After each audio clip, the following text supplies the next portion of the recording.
everyone, welcome. Today I'm back with another product review. I'll be reviewing a Android unit for BMW E46.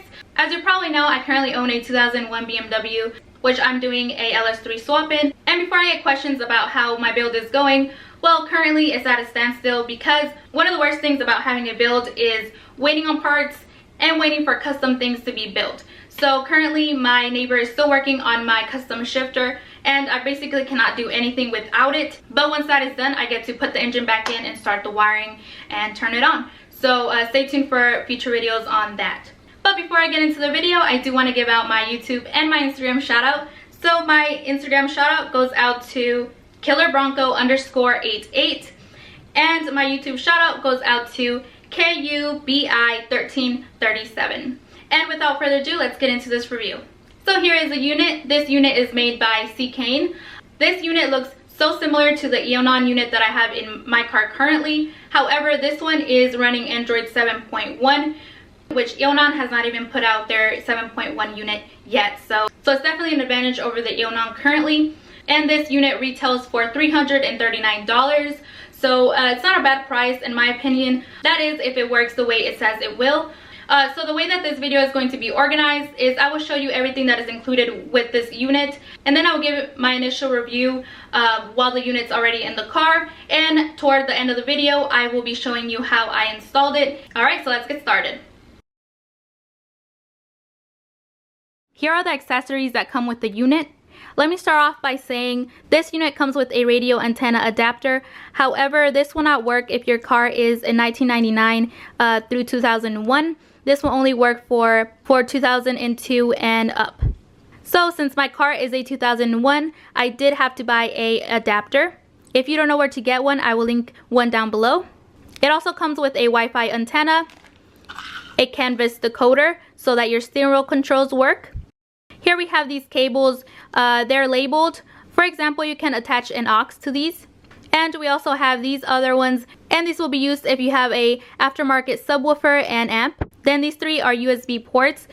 Then we also have a cable to connect a mic. However, this unit did not come with a mic to connect it to, so you would have to buy that separately. And finally, we have two harnesses. You will use the one that fits your car, so one of these will not be used. The yellow wires in these harnesses will be used if you have a rear camera. Alright, so let's move on. So moving on to my initial review after installing it. If you want to learn how to install it, make sure to watch toward the end of the video. But for right now, I will talk about the product and my first initial thoughts using it. And I will also talk about the specs. So I am in my 2001 BMW 325 wagon. One thing that I do not like about my current unit is that it takes forever to turn on. So hopefully this one turns on faster. This is my first time turning it after reinstalling everything. So let's try it out.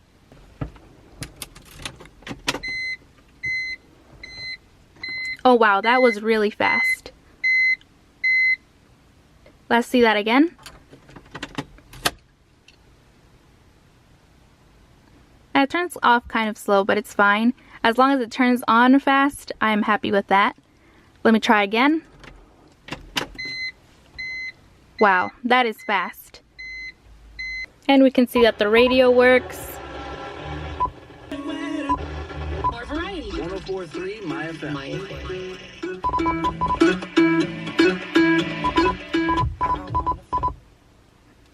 Alright, so let's go to home.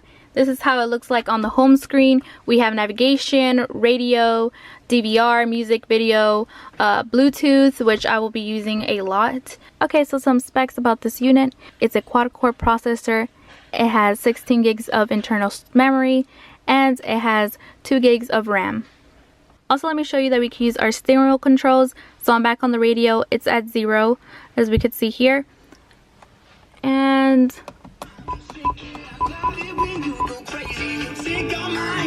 there we go.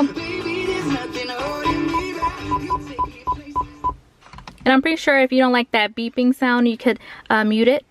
But yeah, let's go back home. And also, by the way, for navigation, there's a lot of apps that you can download so that you're able to use it, especially if you don't have hotspot or Wi-Fi.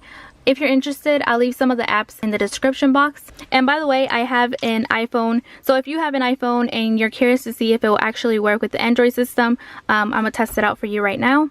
So let's go to Bluetooth.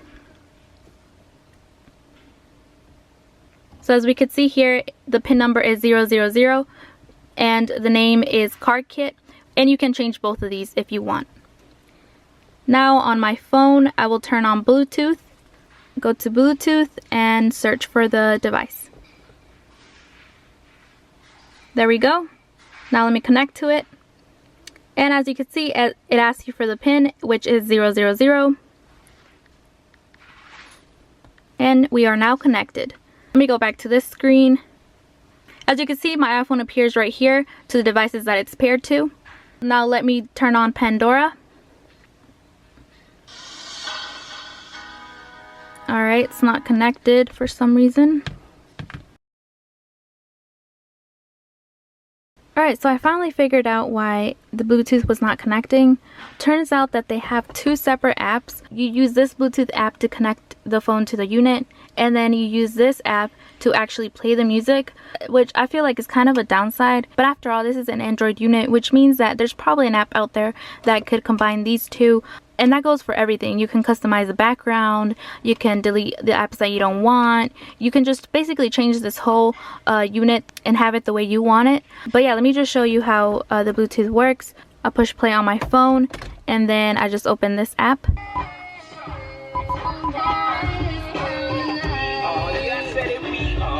And it's connected.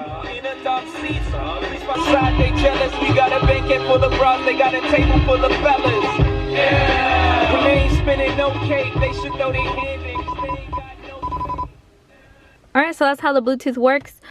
Let me show you what the unit does once you turn on your headlights.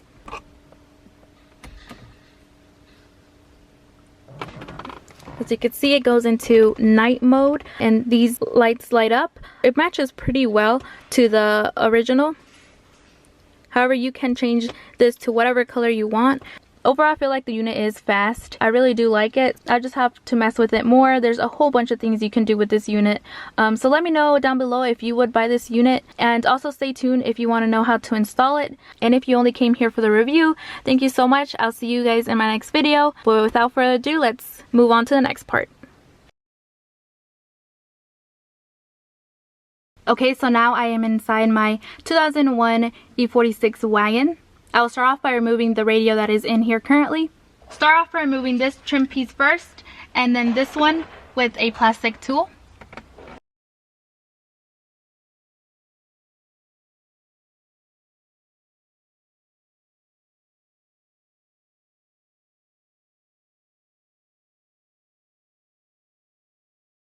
Now take off these 4 Phillips, 2 here and 2 here.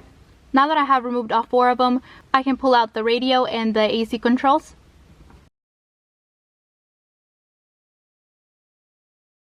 To disconnect this harness, you have to pull this tab up and then slide it out.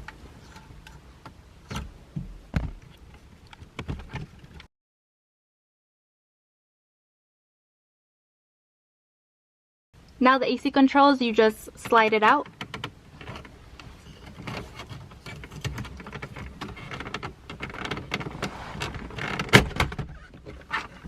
You also have connectors in the back.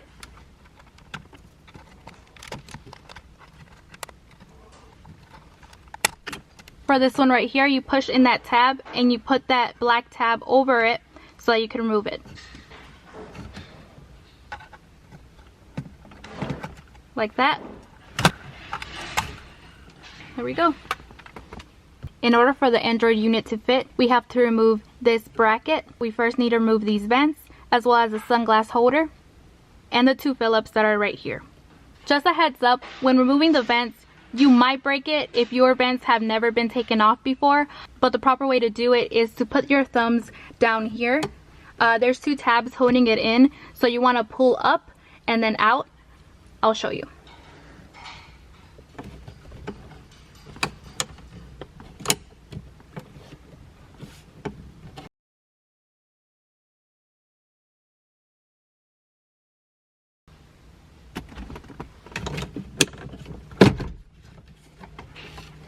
Alright, got the vents out. I'm not going to bother disconnecting it from this wire. I'll just put it up here. Now remove these two Phillips.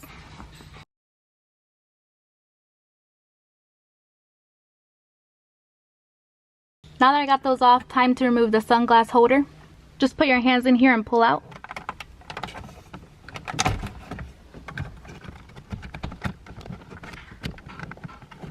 And there you go. This is just an aux cable that I have running. If yours is stock, you shouldn't have this. Now all you have to do is pull out this bracket.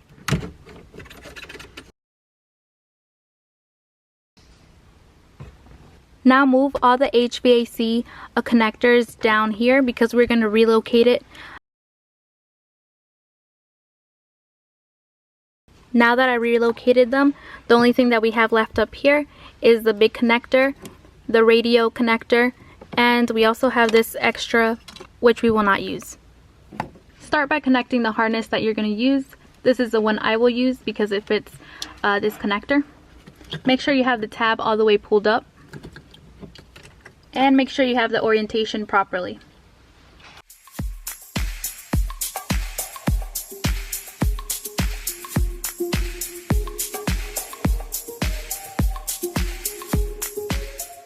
I'm having trouble sliding this bracket back down. Alright, so after some time messing with it, I finally got the clip to sit in properly. Now plug in your canvas decoder.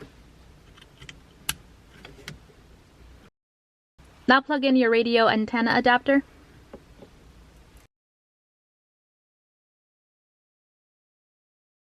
Before I plug it into the radio, make sure to remove these two Phillips screws. Now I'll plug in the unit. The radio adapter will go here, and the harness connector will go here. I'm not going to worry about the GPS antenna right now. I just want to make sure that the unit turns on and that the radio works with the adapter that I bought. So plug it in.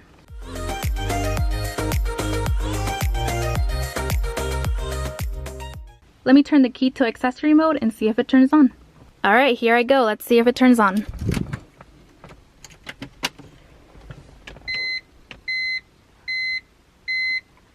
Oh, there we go.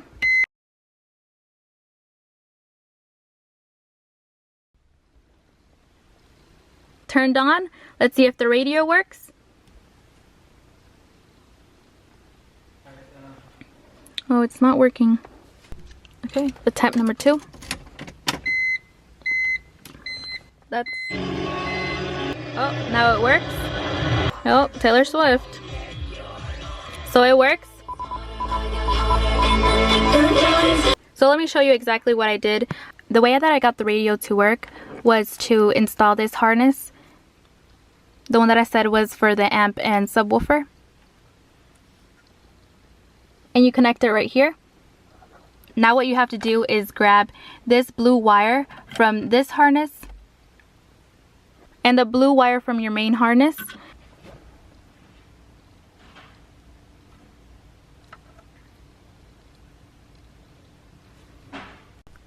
Now the last thing that I will connect to my unit is the GPS antenna, which connects right here. And then this wire is long, which you'll be able to put it up here if you like, underneath the headliner. And then you can run this wire through here, and then under the steering column, all the way through the weather strip, all through the door weather strip. And then you can tuck it in right here, bring it through here, and then put the little device in here. That's the way I will do it. And also, if you want to run the USB wire through here into the glove box, if you were to use music or anything through a USB, you can do that. Or if you want to add an aux cord, you use this one, which I won't do. I just basically will use Bluetooth. And also one more thing, I am not going to add a mic, but if you are, I recommend you run the same wire through the same passage of the GPS antenna. Also, seen people put their mic right here. So since I'm not exactly going to show you how to route it, there is a video that I will link down below. Shop Life made it, and it shows clearly how to do everything, how to route it. If you're still having trouble, make sure to check out the link down below. So now I will finish connecting this.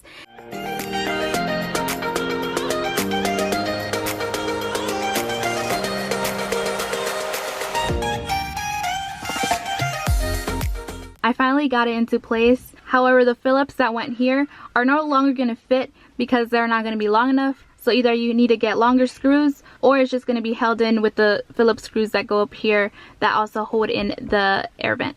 Before I put any screws, I just want to make sure that the HVAC module fits in properly. There is a special aftermarket kit that you could buy that would make the HVAC module fit better. However, you could also do this. It's just going to be a little loose. You'll see in a little bit what I'm talking about. Don't forget to plug in all your connectors.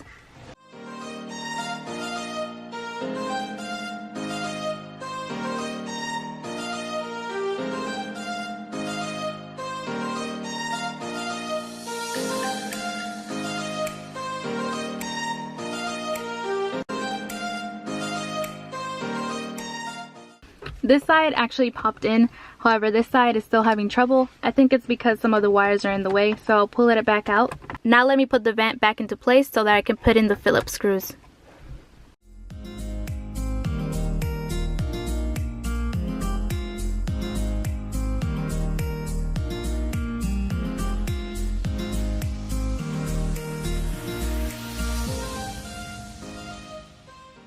Alright, and finally, put the trim back on. Remember that you took off this one last, so you need to put it on first, and then put this trim back on.